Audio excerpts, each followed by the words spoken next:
പെരുമഴക്കാലം എന്ന സിനിമ കണ്ടവർക്കാർക്കും ആ ചിത്രം മറക്കാനാകില്ല. വിദേശത്ത് ജോലി ചെയ്യുന്നതിനിടെ ദിലീപിന്റെ കഥാപാത്രത്തിന് പറ്റിപ്പോയ കയ്യബദ്ധം.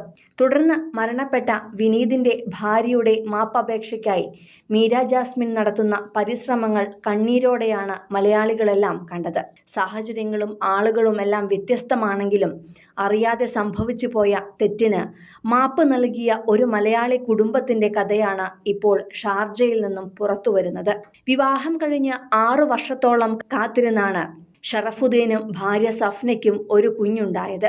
ആറ്റുനോറ്റുണ്ടായ മകന് 2 വയസ്സ് തികയുവാൻ ഇനി വെറും 2 മാസം മാത്രമായിരുന്നു ബാക്കി നിൽക്കുന്നത്. തുടർന്ന് ഷാർജയിൽ ജോലി ചെയ്യുന്ന ഷറഫുദ്ദീനെ കാണുവാൻ ഭാര്യ സഫ്നയും മകനും ഷാർജയിലേക്ക് എത്തുകയായിരുന്നു.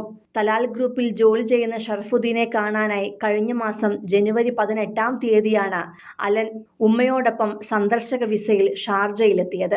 എന്നാൽ സന്തോഷം നിറഞ്ഞു നിൽക്കേണ്ട ആ സന്ദർശന കാലയളവ് തീരും മുൻപേ തന്നെ ഇവരെ തേടി വിധി ഒരു ദുരന്തമായി എത്തുകയായിരുന്നു. ഇവർ താമസിച്ചിരുന്ന ഫ്ളാറ്റിന് സമീപം മണൽ വിരിച്ച പാർക്കിംഗ് ഏരിയയിൽ മാലിന്യം നിക്ഷേപിക്കുവാൻ സഫ്ന മകനെയും കൂട്ടിയാണ് പുറത്തേക്കിറങ്ങിയത്. ഉമ്മയുടെ കൈ പിടിച്ച് നടന്നിരുന്ന അലൻ പെട്ടെന്ന് കയ്യിൽ നിന്ന് കുതറി ഓടുകയും തൊട്ടടുത്ത പാർക്ക് ചെയ്തിരുന്ന വാഹനം എടുക്കുന്നതിനിടയിൽ കുട്ടി അതിനടിയിൽ പെടുകയുമായിരുന്നു. സഫ്നയ്ക്ക് എന്തെങ്കിലും ചെയ്യാനാകും മുമ്പ് കുഞ്ഞിന് അപകടം സംഭവിച്ചു. എല്ലാം നിമിഷങ്ങൾക്കുള്ളിലായിരുന്നു. ബുധനാഴ്ച വൈകിട്ടായിരുന്നു ഈ സംഭവം നടന്നത്. അപകടം നടന്നയുടൻ ആംബുലൻസിനായി കാത്തു നിൽക്കാതെ ഡ്രൈവർ തന്നെ കുട്ടിയെ ആശുപത്രിയിൽ എത്തിച്ചുവെങ്കിലും ആന്തരിക രക്തസ്രാവം മൂലം ജീവൻ രക്ഷിക്കാനായില്ല. റമസാനും പെരുന്നാളുമെല്ലാം ഒരുമിച്ച് ആഘോഷിക്കാനും ഏപ്രിൽ 23-ന് അലന്റെ 2ാം പിറന്നാൾ വിപുലമായി നടത്താനുമെല്ലാം പദ്ധതിയിട്ടിരിക്കെയാണ് മരണം സംഭവിച്ചത്. എന്നാൽ 6 വർഷത്തെ കാത്തിരിപ്പിനൊടുവിൽ കിട്ടിയ കൺമണിയെ നഷ്ടമായതിൻ്റെ ഉള്ളുരുകുന്ന വേദനയ്ക്കിടയിലും ആ അപകടത്തിന് കാരണക്കാരനായ ഡ്രൈവറെ നിയമക്കുരുക്കിൽ നിന്ന് മോചിപ്പിക്കുവാൻ മാപ്പു നൽകി മാതൃകയാവുകയായിരുന്നു ഈ മലയാളി ദമ്പതികൾ. മകന്റെ മരണത്തിൽ പരാതിയില്ല എന്ന് ഷറഫുദ്ദീനും സഫ്നയും പോലീസിനെ രേഖാമൂലം തന്നെ അറിയിക്കുകയും ചെയ്തു. ഡ്രൈവർക്ക് കുട്ടിയെ കാണാൻ സാധിക്കുമായിരുന്നില്ല.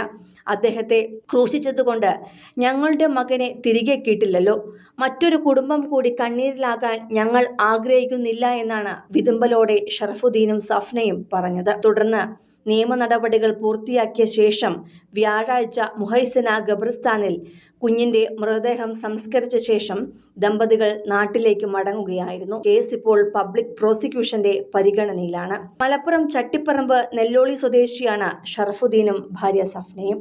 സിനിമ, ഫാഷൻ, ലൈഫ് സ്റ്റൈൽ വാർത്തകൾക്കായി മലയാളി ലൈഫ് സബ്സ്ക്രൈബ് ചെയ്യൂ. ലേറ്റസ്റ്റ് അപ്ഡേറ്റ്സിനായി ബെൽ ബട്ടണും അമർത്തുക.